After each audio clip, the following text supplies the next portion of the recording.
하나님은 창세기 12장에서 아브라함을 선택하셨습니다. 왜 아브라함을 선택하셨을까요? 창세기 12장은 창세기 1장부터 11장이라고 하는 2000년의 역사를 배경으로 합니다. 2000년을 4개의 사건으로 요약해 놓은 게 바로 1장부터 11장이에요. 보시기에 좋았던 하나님 나라의 창조 1장 2장에 있는데 여러분 이게 보시기에 좋았다라는 게 무슨 의미냐면 이뻤다라는 의미가 아니에요. 그러면 지금도 보시기에 좋지? 뭐였냐면 하나님의 창조 질서가 세워진 걸 말해요. 그게 어떤 의미냐면 천지를 창조하시고 창조하신 모든 피조물들을 피조물 중에 한 존재에게 줘요. 누구죠? 사람. 그 의미가 뭐냐면 하나님의 형상대로 아담을 창조했다는 말이 가지고 있는 의미예요. 그러면 아담은 모든 피조 세계를 다스릴 수 있는 권위, 모든 피조 세계의 주인됨을 누구로부터 부여받은 거예요? 하나님. 그러면 결국 뭐가 되냐면 아담이 하나님의 권위를 가지고 있는 한 모든 피조물들은 다 아담의 권위 앞에서 무릎을 꿇어야 돼요. 그렇죠? 그러면 어떤 창조 질서가 확립된 거냐면 모든 피조 세계, 그 피조 세계를 통치하는 통치자로서 하나님의 형상으로 지음받은 대리 통치자로서 인간, 그리고 그 인간에게 주어진 하나님의 권위, 그래서 하나님, 인간, 피조 세계의 창조 질서가 완성된 게 창세기 1장과 2장이에요. 그걸 하나님이 좋아하셨어요. 그리고 그럴 때 모든 피조 세계는 하나님의 창조 질서대로 순리대로 이어졌습니다. 이게 보기 좋았다는 말이에요. 근데 3장이 딱 하고 오니까 보기 안 좋아져 버려요. 그 사건이 창세기 3장 5절에 있는 사단의 유혹을 받아서 아담과 하와가 뭘 선택하냐면 야, 너희들은 2인자가 아니야. 너희도 하나님이 될 수 있어. 그거를 그대로 받아들여 버리고 스스로가 하나님이 되려고 하는 시도를 하는 게 창세기 3장이에요. 그러니까 창세기 3장에 오면 무슨 일이 벌어지냐면 하나님이 보시기에 좋았던 만들어 놓으셨던 창조 질서가 인간들에 의해서 깨져요. 깨지자 하나님이 부여하셨던 인간들에게 주신 권위가 무너져요. 누구에 의해서? 모든 피조 세계가 다 저항합니다. 그 전까지는 하나님이 주신 권위 때문에 아담과 하와가 피조 세계를 다스릴 수 있는 권한을 가지고 있었는데 그것이 상실되니까 모든 피조 세계가 다 저항해요. 그래서 그때부터 아담과 하와를 공격해요. 여러분 기억나세요? 이거 설명하기 위해서 제가 저희 처갓집 길 올라가는 골목 이야기 했었는데 뭐라고요? 누가 덤벼든다고요? 오래전 일이군요. 저는 기쁘고 즐겁습니다. 여러분이 자꾸 잊어주시면 더 연구를 안 해도 되니 얼마나 좋습니까? 멍멍이들 조용해! 라고 해도 이 멍멍이들이 조용해요? 안 해요? 안 해요. 옛날 같으면 저한테 멍멍 짖지도 못해요. 감히 어디서 나에게. 그런데 그게 무너져버린 사건이 바로 창세기 3장이에요. 그런데 하나님이 이사야서 65장과 이사야서 11장에서 멋진 예언을 또 하셨어요. 그게 뭐냐면 그 창조 질서를 종말에 회복시키겠다고 하는 약속을 해요. 어린아이가 독사굴에 손을 넣어도 해를 당하지 않을 거다. 누가 사자하고 같이 춤을 춰요? 그런가?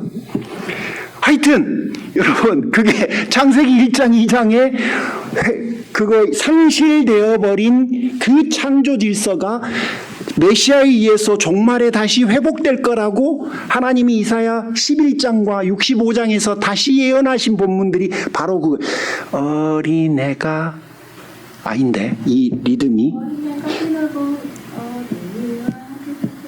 그것도 아니잖아요. 가사가 틀리잖아. 그 가사예요. 그 가사. 여러분 그러니까 이게 바로 다시 회복되는 창조 질서에 관한 이야기예요. 어떻든 3장에서는 창조 질서를 무너뜨려요. 그러니 죄라고 하는 것은 추상적이지 않아요. 자기가 하나님이라고 선언한 것을 죄라고 그래요. 내가 인생의 주인이야. 내 인생은 내 거야. 이 세상의 주인은 나야. 내 마음대로 해야. 이건 내 집이야. 내 돈이야. 내 뜻이야. 내 교회야. 이게 창세기 3장이 말하는 죄예요. 그리고 그걸로 끝이 나는 게 아니라 아담과 하와라고 하는 한 가정에서 있었던 자기 주장이 여러분 6장으로 가면 노아를 제외한 모든 사람들이 그래요. 노아 홍수 사건이 바로 그거예요. 그 다음에 11장을 가면 더 가관이에요. 온 세계 사람들이 홍수 사건의 원인과 책임을 하나님에게 돌려요. 당신 때문입니다. 당신 때문에 우리가 이렇게 됐어요. 어떻게 하실 거예요?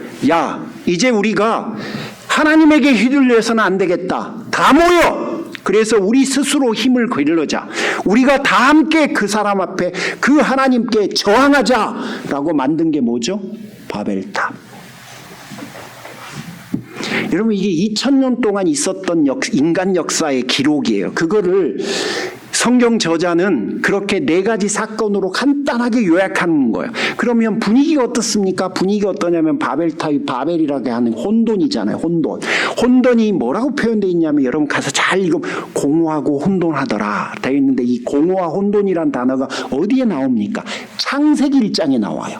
창세 전에, 창조 전에 하나님께서 하나님 나라를 세우기 전 상태를 말하는 거예요. 그러니까 2000년 동안 이 4개의 사건으로 인해서 다시 처음의 상태로 돌아가 버린 거예요. 그 상황에서 하나님이 무엇을 하시냐면 아브라함아, 아브라함아. 아브라함을 불러요. 하나님이 왜 아브라함을 불렀을까요? 궁금하지 않으세요? 아니 그 많고 많은 사람 중에 하필이면 아브라함이에요. 자, 후딱 뛰어서 출애굽기로 가면 하나님은 출애굽의 지도자로 누구를 선택하죠? 모세. 예, 엄집사님 떼수건 모세 주십시오. 맞추신 분에게. 자, 억울해 죽겠습니다. 아, 이거 빙고 게임을 꼭 했었어야 되는데 그 떼수건 하나를 못 받아온 작년에 그 안타까움을 올해는 해소할 줄 알았더니 여러분 기회가 있겠죠. 들어보세요. 아니 모세? 어째서 모세지? 지금부터 여러분 창세기 12장에서 하나님이 아브라함에게 아브라함아 아브라함아 하고서 아브라함한테 네하고 나하고 다시 회복시키자 그러면서 3가지 약속을 해요. 그게 뭐였냐면 내가 너한테 아들 줄게. 가나안 땅 줄게. 그리고 너희에게 내 법이 무엇인지 알려줄게. 그거는 여러분 저 나중에 출애굽기 20장부터 24장에 있는 이야기예요. 우리가 듣는 10계명 이런 것들을 의미해요. 그런 걸 줄게. 그리고 아브라함한테 진짜로 75세부터 100세까지 25년 기다리게 해갖고 아들 누구? 이삭을 줘요. 그 다음에 이삭은 또 누구를 낳아요? 야곱과 에서. 야곱은 또 누구를 낳아요? 야곱? 기억 안 나지. 그거 어떻게 다 외우겠어. 하여튼 12명이에요. 좀 많이 나왔어요. 오케이. 여러분 한번 봐보세요. 아브라함 인생, 아브라함 몇 살 살았죠? 175세. 이삭의 인생 몰라요. 100몇 년. 야곱의 인생 분명히 100몇 년. 여러분 이렇게 긴 세월 수백 년의 시간을 들여서 결국은 하나님이 하신 약속, 후손에 대한 약속, 나라를 세우자고 했던 그 약속, 에게 12명. 아니 그 몇백 년이 지났는데도 12명.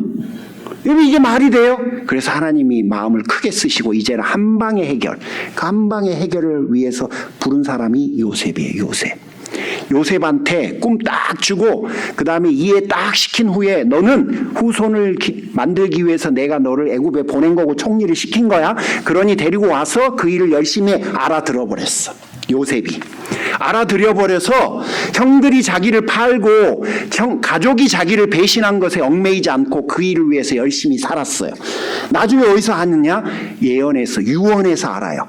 너네들 하나님이 이제 그 다음 스테이지로 약속한 땅으로 너희를 보낼 거야. 그러니 내 뼈, 그때가 되면 내 유골도 그 약속한 땅에다 갖다 심어다오라고 요구한 거예요. 설교 기억나시죠?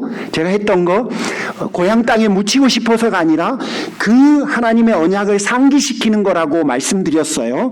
자, 그러고 나니까 여러분 이제는 두 번째 스테이지로 가야 돼요. 약속한 땅으로 가야 돼요. 자, 제가 넘버를 설명할게요. 들어보세요. 아브라함이 175년, 이삭이 180년, 야곱이 147년, 요셉이 110년, 그리고 애굽에서 430년을 거치면서 수백 년, 물론 겹치는 기간이 있어요. 수백 년의 기간 동안 하나님이 약속한 첫 번째 약속을 이제 성취하신 거예요. 그러면 이게 수백 년 전에 만든 프로젝트를 이제 계승시켜야 되는데 얼마나 중요한 사람에게 그거를 맡기겠어요. 그런데 하나님이 누구를 선택하냐면 모세를 선택해요. 그 중요한 일을 가나안 땅으로 가서 그 가나안 땅에 이르는 그 여정을 모세라고 하는 인물에게 맡겨요. 자, 그러면 여러분 제가 처음에 했던 질문, 그 중요한 일을 왜 아브라함에게, 그 엄청나게 중요한 일을 왜 모세에게, 뭐 때문에, 도대체 이 둘의 뭘 보고 하나님은 이 두 사람을 불렀을까요? 하나님은 왜 모세고 왜 아브라함일까요? 지금부터 그거를 성경에서 찾겠습니다. 아브라함, 세상 사람들이 바벨탑을 쌓아 하나님을 저항하던 그때 그 시대에 아브라함도 살았어요. 아브라함은 하나님을 믿었습니다. 여러분, 다 하고 있는데 나만 안 해! 할 수 있나요? 모두가 다 자기 살 길을 찾아야 된다고 힘을 합치자고 하는 그때 니들이나 해! 그럴 수 있습니까? 그런데 아브라함은 그랬어요. 가야 할 곳도 알려주지 않았어요. 가기만 하라고 해요. 어디로 가야 될지도 몰라요. 그런데 그는 하나님을 믿고 길을 떠났습니다. 이삭을 제물로 바치라고 했다고 지지난 시간 우리 이야기했죠.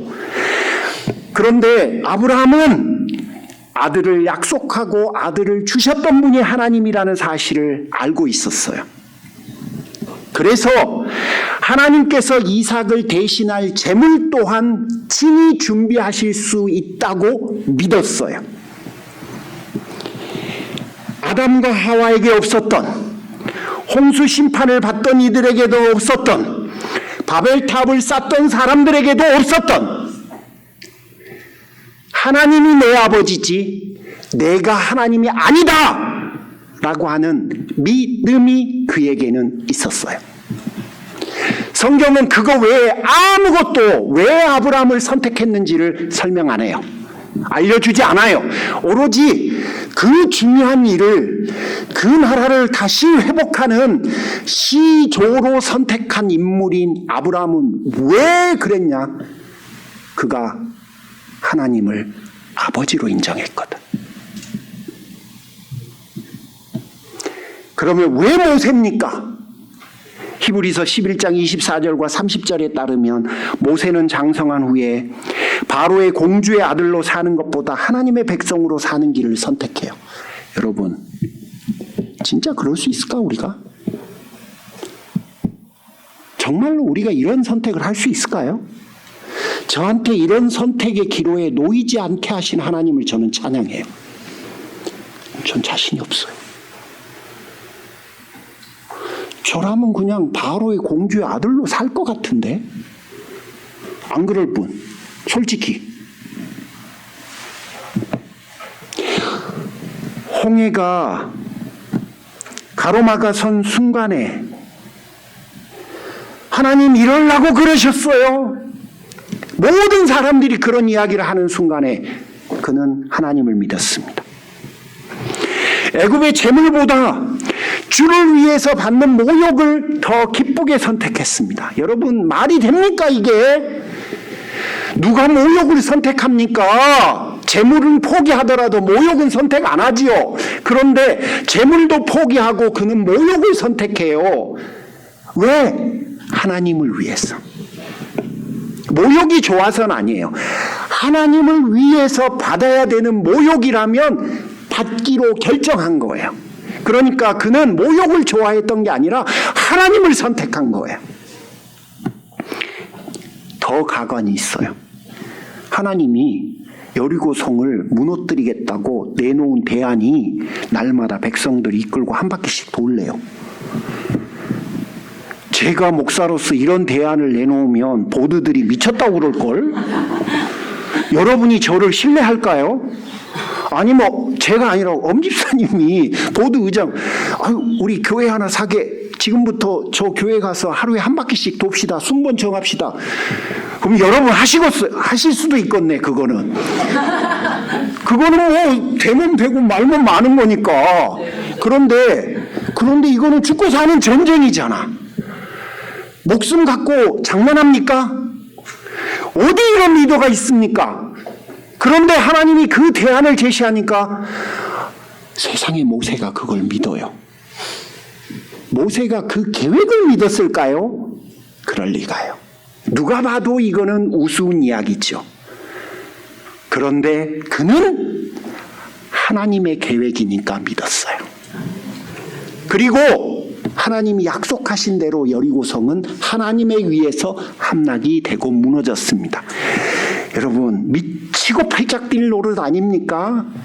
어떻게 인생을 이렇게 살 수 있을까? 그들은 믿음으로 살았기 때문에 그래요. 아브라함도 왜 아브라함이냐? 왜 모세냐? 저 중요한 일에 왜 하필이면 그 사람들입니까? 어떤 것도 기록하고 있잖아요. 성경은. 단지 그들은 그 당시에 다른 사람들과 달리 하나님이 자신의 아버지라고 인정하고 믿으면서 살았기 때문이에요. 왜 아브라함, 왜 모세였는지 여러분은 이미 들으셨습니다. 그런데 여러분, 이분들이 평생을 그렇게 변함없이 그랬던 건 절대 아니에요. 막 너무 멀리 가갖고 나는 저렇게 못 살겠다 그렇게 생각될 수 있어요. 그런데 항상 그랬던 건 아니에요. 이게 진짜 위로가 돼. 그러니까 그들에게도 사람다움이 많았어요. 진짜 많았어요. 몇 개만 꼽아볼게요. 아브라함은 기껏 가나안까지 믿음으로 와갖고 먹을 거 없다고 어디로 가버렸어요? 애굽으로 가버렸어요. 자, 김재철 집사님이 애굽 가갖고 아브라함이 한 일이 뭐예요? 똑같은 일 해요. 자기 와이프를 딴 남자의 침실에 들여놓는 거예요. 왜? 자기 살라고. 여러분, 이게 말이 됩니까? 이런 나쁜 남자가 있어요. 그런데 그 나쁜 남자하고 계속 사는 사라도 대단해. 요즘 같으면 택도 없어, 이거. 그렇지 않아요? 그 다음에 75세의 아들을 주겠다고 약속했는데 그게 100세까지 약속이 이루어지지 않자 아브라함 안 믿어요. 하나님, 이제는 저 종이, 하나님, 저 여종이 낳은 아들이 이제 내 그냥 후계자 되고 이거 끝내면 안 될까요? 25년 지겹잖아요. 너무 하시지 않았어요? 라고 해요. 아브라함도 그래요. 모세는 자신은 말이 어눌해서 리더가 될 수 없다고 고사해요. 도망자가 되어서 광야의 양치기로 40년을 살고요. 무리바 반석 앞에서는 엄청난 실수를 범하죠. 하나님의 영광이 아니라 자신이 그 모든 영광을, 하나님의 영광을 도둑질해버려요. 그리고 그 일 때문에 그는 가나안 땅에 들어는 못 가고 앞에서 구경만 하고 죽어요. 여러분, 얼마나 하나님이 그 사건에 대해서 진노했으면 그런 벌을 내리셨을까요? 어떻든 이게 바로 모세와 아브라함이에요. 여러분, 조금 가능성이 보이죠? 우리는 이보다 안 하거든. 이 사람들보다 이렇게 심한 거 안 하거든. 자, 그러면 도대체 뭡니까? 어떻게 끝까지 아브라함이고 어떻게 끝까지 모세입니까? 그 사람들도 결국은 그렇게 엄청난 실수와 실패를 했는데 하나님이 끝까지 아버지 되어 주셨어요. 아브라함이 흔들리는 것이 당연하다고 여기신 하나님은 당신이 하셨던 약속을 아브라함에게 5번 리마인드 시켜줘요. 5번. 여러분, 이 5번이라는 숫자가 얼마나 대단한 줄 아세요? 한 사람에게 단 한 번도 약속을 안 준 사람이 인류의 99.99999%예요. 그런데 0.0000001%밖에 안 된 아브라함에게는 5번이나 리마인드를 시켜요. 아브라함아, 아니야. 당연하지만 아니야. 나를 믿어줘. 자기 살자고 아내를 다른 남자의 침실로 보내는 나쁜 남자였지만 바로가 사라의 털끝도 못 건드리도록 사라를 지킵니다. 남편 대신에. 한 번은 여러분 이거 되게 중요해요. 동물을 쪼개놓고 아브라함이 그거를 잠든 틈을 타서 하나님이 본인만 하나님 혼자만 그 재물들 사이로 걸어가요. 이게 뭐냐면 당시에 있었던 자기 저주의 맹세인데 동물을 둘로 쪼개놓고 언약의 당사자들이 둘이서 같이 걸어가면서 이 약속을 어기면 동물들이 죽는 것처럼 내 생명을 당신이 취해도 좋습니다라고 스스로를 저주하는 맹세예요. 그러니까 그 당시 있었던 풍습들이에요. 지금 아브라함이 못 믿으니까 하나님이 그 언약식 맹세식 하자고 그거 해놓으라고 하고서 하나님이 늦게 와요. 그러니까 아브라함이 꾸벅꾸벅 졸아요. 여러분들 아마 그 아브라함이 졸아갖고 나중에 후손들이 막 어쩌고저쩌고 그렇게 들으셨을 거야. 좀 달라요. 저는 그렇게 생각하지 않아요. 하나님이 일부러 늦게 와요. 왠지 아세요? 당신만 언약을 맺고 아브라함에게는 그 언약을 강요하지 않아요. 그때만 해도. 나중에 또 못 믿으니까 그때는 하나님이 너도 언약해라 라고 해요. 그게 뭐예요? 할례. 그러니까 그 본문은 뭐냐면 하나님은 아브라함이 아니라 당신 스스로가 아브라함에게 아버지가 되어주시겠다고 하는 저주의 맹세를 스스로 한 거예요. 여러분, 그렇게 하나님은 아브라함의 아버지가 되어주셨어요. 모세는 어땠을까요? 바로의 공주를 그날 그곳으로 보내서 모세를 살릴 뿐만 아니라 양자로 삼게 해주신 분이 바로 하나님이에요. 말이 어둔하라는 모세의 의견을 받아들여서 말 잘하는 아론을 모세에게 붙여주시기도 했고요. 광야의 목동으로 잊혀진 줄 알았던 그를 시내산 떨기나무 불꽃으로 임재해서 불러주신 분도 하나님이고요. 430년 동안 터잡고 산 사람들이 이미 내 집, 내 직장, 내 자식들이 다 여기서 살고 내가 내 입에 맞는 것도 이미 여긴데 어떻게 우리가 거기를 떠납니까? 사람들이 내 말을 안 믿을 겁니다 라고 하자 하나님이 그에게 3개의 기적을 부여하셔요. 나일강 물 피로 만드는 거, 품에 넣었다 빼면 문둥병이 딱 들어가는 거, 그 다음에 지팡이를 던지면 뱀이 됐다가 다시 집으면 지팡이가 되게 해서 그 사람들의 마음을 돌리도록 하나님이 모세에게 3개의 기적까지 던져줘요. 하라고, 할 수 있다고. 여러분, 하나님은 아브라함에게 필요한 순간마다, 모세가 간절한 순간마다 그분은 아버지가 되어주셨어요. 모세와 아브라함이 하나님을 아버지라고 인정했지만 그들이 평생 하나님을 아버지라고 모든 순간들마다 했던 것은 결코 아니에요. 그래도 하나님이 그 순간순간들마다 찾아가셔서 하나님이 먼저 그들의 아버지가 되어주셨고, 그들은 하나님이 여전히 내 아버지가 되어주심을 통해서 하나님이 내 아버지라고 하는 그 여정을, 인생을 끝까지 걸어간 거예요. 이게 바로 하나님과 자녀의 관계인 거예요. 하나님과 교회의 관계인 겁니다. 오늘은 우리가 19살이 되는 교회 창립 기념주일입니다. 나는 혹은 우리 교회는 어떤 신앙인이 돼야 될까? 어떤 교회가 될까? 정말 꿈 많죠. 그러나 여러분, 하나님이 내 아버지시라고 하는 고백을 갖고 있는 성도가 사실은 하나님이 귀하게 여기는 성도예요. 우리 오해해요. 진짜 많이 오해해요. 내가 성공하면 하나님이 웃을 거라고 우리 착각해요. 안 그래요, 여러분. 진짜 특별한 이유가 있지 않는 한 내가 성공하면 하나님이 웃을 거라고 생각하는 거 오해세요. 여러분이 부자가 되면 하나님이 영광을 취하실 거라고 우리는 생각해요.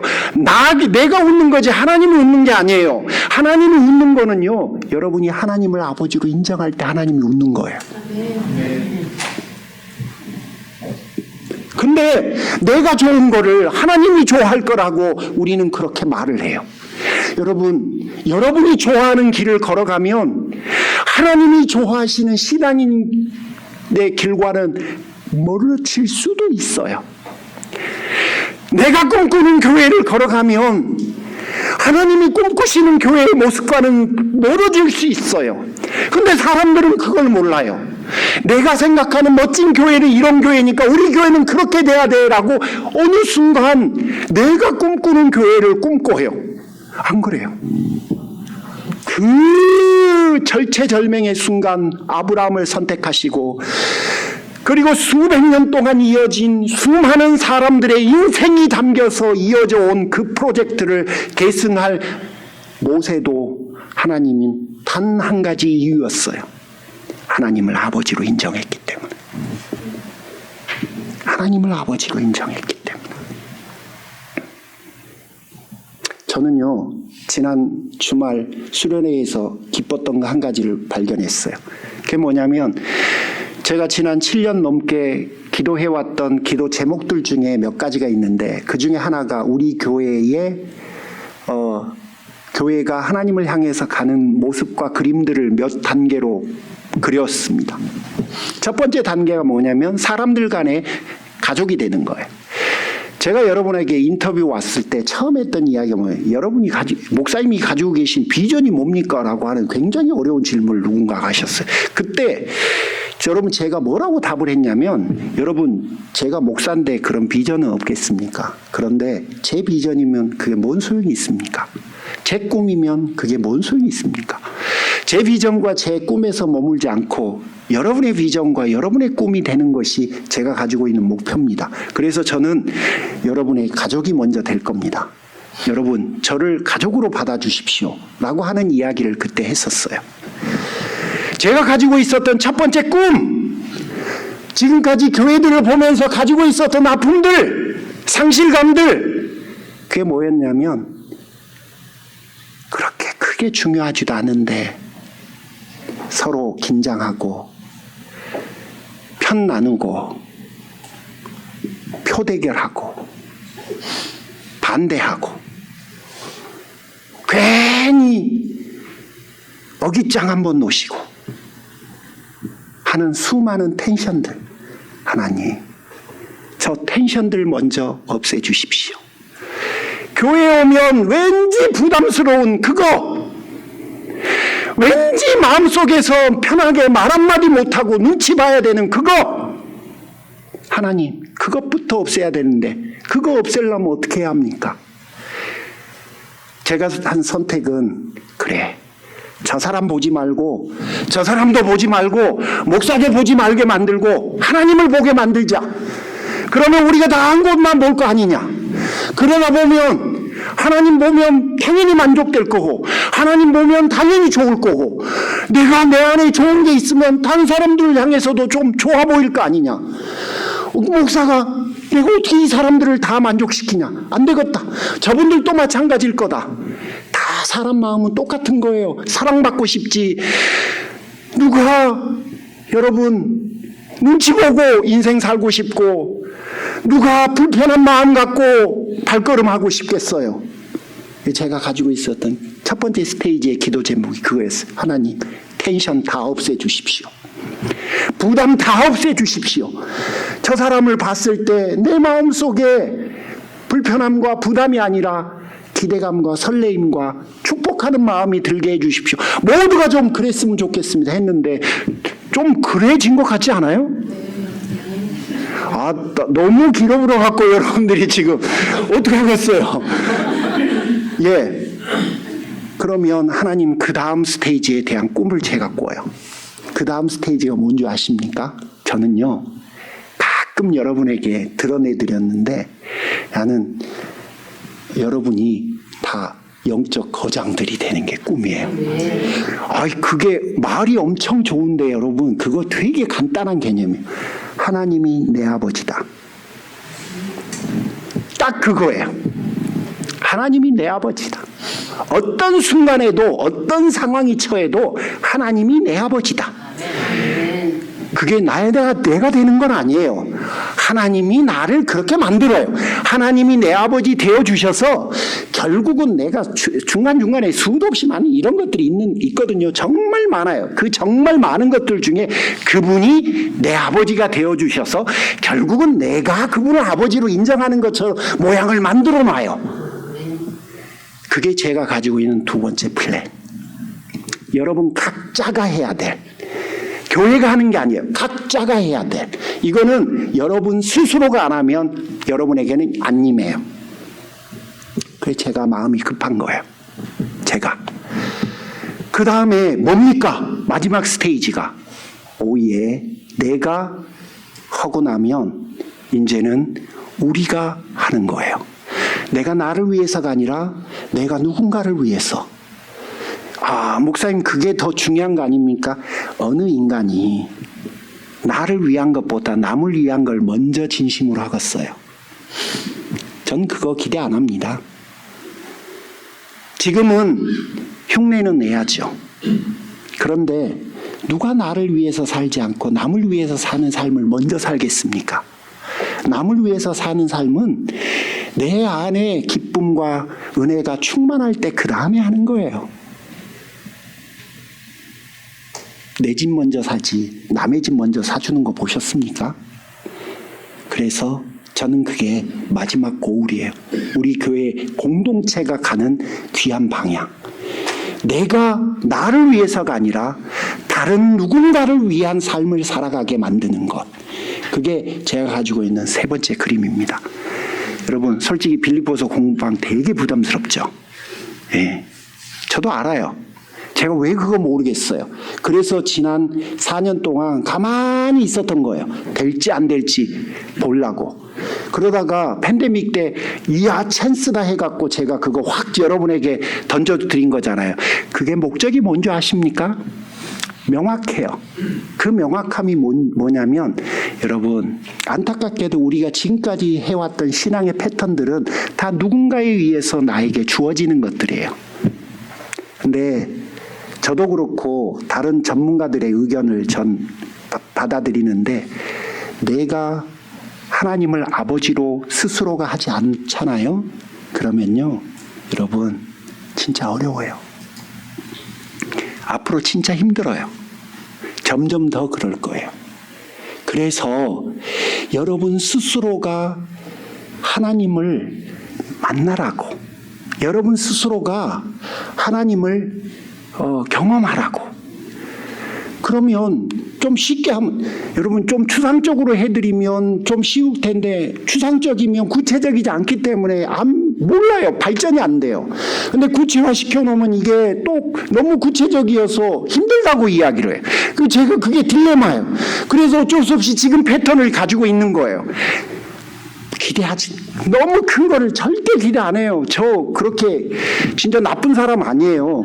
그냥 내가 가지고 있는 상태에서 그냥 요만큼만 더, 매번 요만큼만 더. 그런데 그거를 목사나 다른 리더에 의해서 하나님을 경험하지 말고 스스로 한번 해보라는 거예요.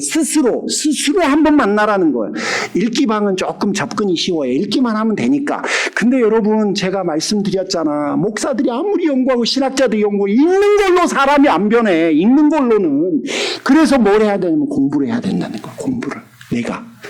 그걸 조금 더 주의 있고 세밀하게 내 생각이 아니라 하나님의 생각을 찾아와야 된다는 거예요.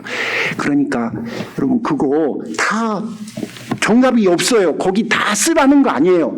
그냥 저는 제 페이퍼 나중에 보여드릴게요. 1장 2절 보면 1장 2절이든가 뭔가 거기 보면 주어 동사 1장 2절이 있어요 없어요? 헷갈린다 갑자기. 없대요. 왜? 저 거기에 딱 한 줄밖에 안 썼어요. 관찰 문장도 그냥 되게 간단하게 그렇게 해요. 여러분 빈칸이 당연한 거예요. 대부분 빈칸이에요. 대부분. 오케이? 숙제검사 아무도 안 해. 누가 그거 읽는 거 아니에요. 그냥 했나 보다 그런 거예요. 우리가 지금 무브먼트가 만들어지고 있구나. 동참하고 있구나. 그거지. 그거 저 몰라요. 누가 하고 있는지 안 하고 있는지. 여러분 너무 길었지만 용서하십시오. 갑자기 좀 더 해야 될 것 같은데, 지금도 좀 더 해야 될 것 같은데 눈치가 너무 길어갖고, 내가 진짜 김경희 집사님의 찬양 몇 곡이에요 그랬을 때 7곡이라고 그랬어. 그거 엄청 길 것 같았는데 본인이 평소하고 똑같다고 나한테 똑같다는데 목사가 안 똑같을 것 같아요. 시간 재보세요. 그럴 수도 없고. 여러분 미안합니다. 너무 길어서. 하지만 꼭 기억해 주십시오. 나는 하나님이 아버지라는 게 신앙과 인생의 목표가 돼야 돼요. 실패할 수도 있어요. 그런데 두려워할 필요 없어요. 하나님이 내 아버지가 먼저 되어 주실 겁니다. 그렇게 걸어가야 여러분 행복해져요. 그렇게 걸어가야 우리 교회 멋진 교회가 될 수 있어요. 기도하겠습니다. 하나님의 선하심과 인자하심과 자비로우심을 하나님 앞에 간절히 구합니다. 여기 있는 모든 분들에게 하나님의 아버지 되어주실 줄 믿습니다. 모든 분들이 하나님을 아버지로 인정할 줄 믿습니다. 그런 멋진 교회 되게 해 주옵소서. 예수님의 이름으로 기도 올립니다. 아멘. 기도하겠습니다. 하나님, 귀하고 복된 예물을 하나님 앞에 드릴 수 있는 복을 주셔서 감사합니다. 한때는 하나님 앞에 많이 드리는 게 복이라고 생각하던 때도 있었는데, 하나님 많든 작든 드릴 수 있는 은혜를 받았다는 것이 얼마나 큰 복입니까? 사랑하는 성도들에게 그 복을 주시고, 하나님은 무한하시고 부유하신 분이시니 혹시 부족하다 판단되시면 모든 분들에게 채워 주시옵소서.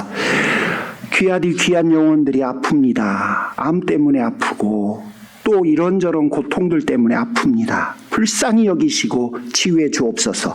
성지순례 가운데, 한국 방문 가운데, 이곳저곳 출타 가운데 있는 모든 성도들을 축복해 주시고 하나님의 자녀들마다 하나님 은혜를 더하여 주옵소서.